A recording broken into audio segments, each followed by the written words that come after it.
Dr. Shogbamu. I'm the project lead for evidence use in environmental policy making in Nigeria project. I'm also an environmental toxicologist and a lecturer at the University of Lagos.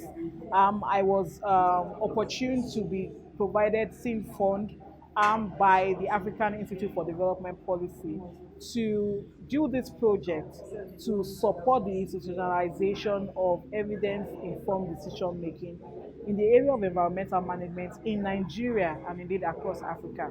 This project started in January and we are doing the dissemination meeting today to end the current seed fund. In the last 12 months, we've worked on various activities for which the objective of the project really was to bridge the gap between researchers and policymakers through capacity building workshops, advocacies, and different initiatives, as well as to institutionalize and set up a community of practice for EIDM in Nigeria in the area of environment.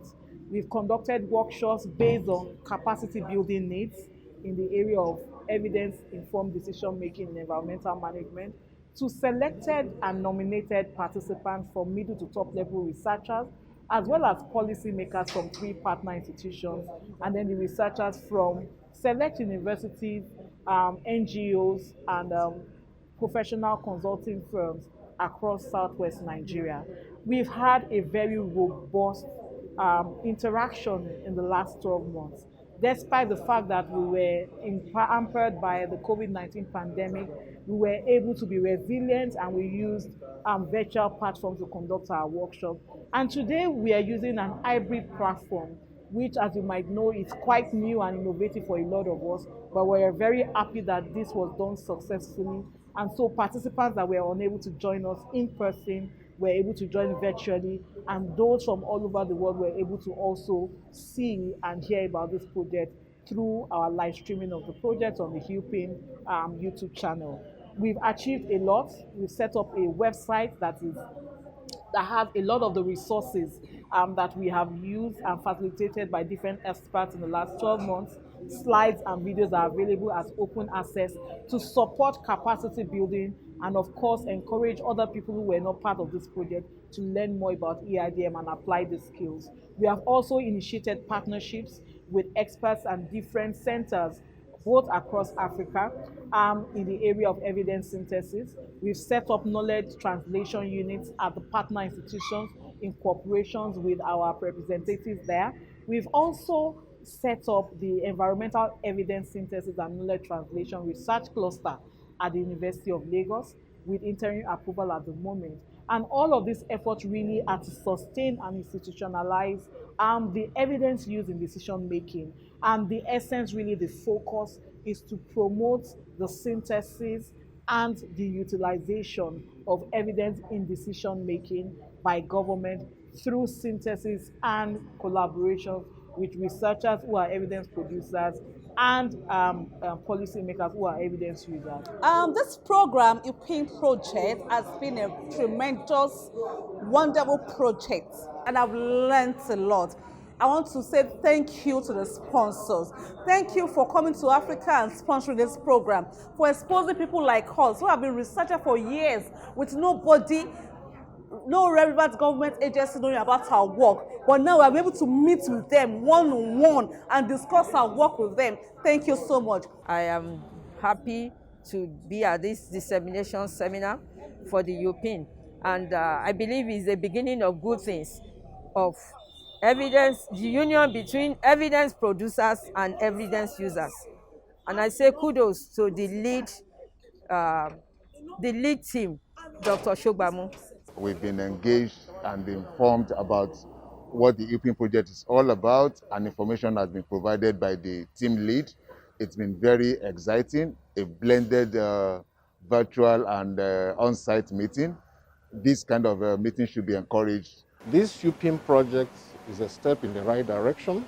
You will well agree with me that the report card that has been given here today is quite encouraging. I can tell you that in this effort, by the time we have this synergy going forward, that will go a long way in improving the quality of the policies that we have regarding environmental degradation in Nigeria.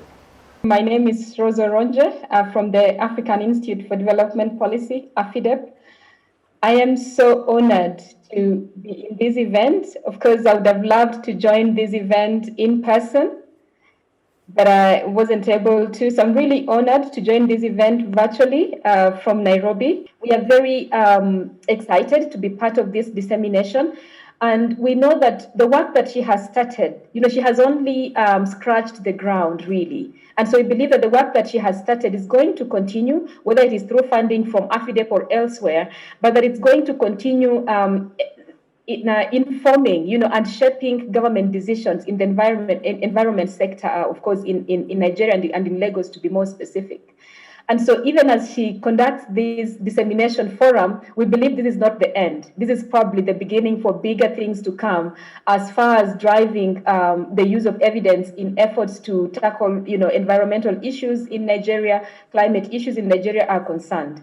Distinguished ladies and gentlemen, I congratulate the University of Lagos, the project lead, Dr. Temitope Shobamu, advisors, Professor Otitoloju, Professor Adeyemo, and Dr. Ekwoza MNI, project partners, the Federal Ministry of Science and Technology, the Federal Ministry of Environment, Lagos Zonal Office, and the Lagos State Ministry of Environment and Water Resources, Office of Environmental Services and Funders, Hewlett Foundation through the African Institute for Development Policy, AFIDEP, in collaboration with the African Academy of Sciences, AS, for the cooperation and resilience shown in the success of the project in bridging the gap between policy and evidence in Nigeria's environmental management landscape.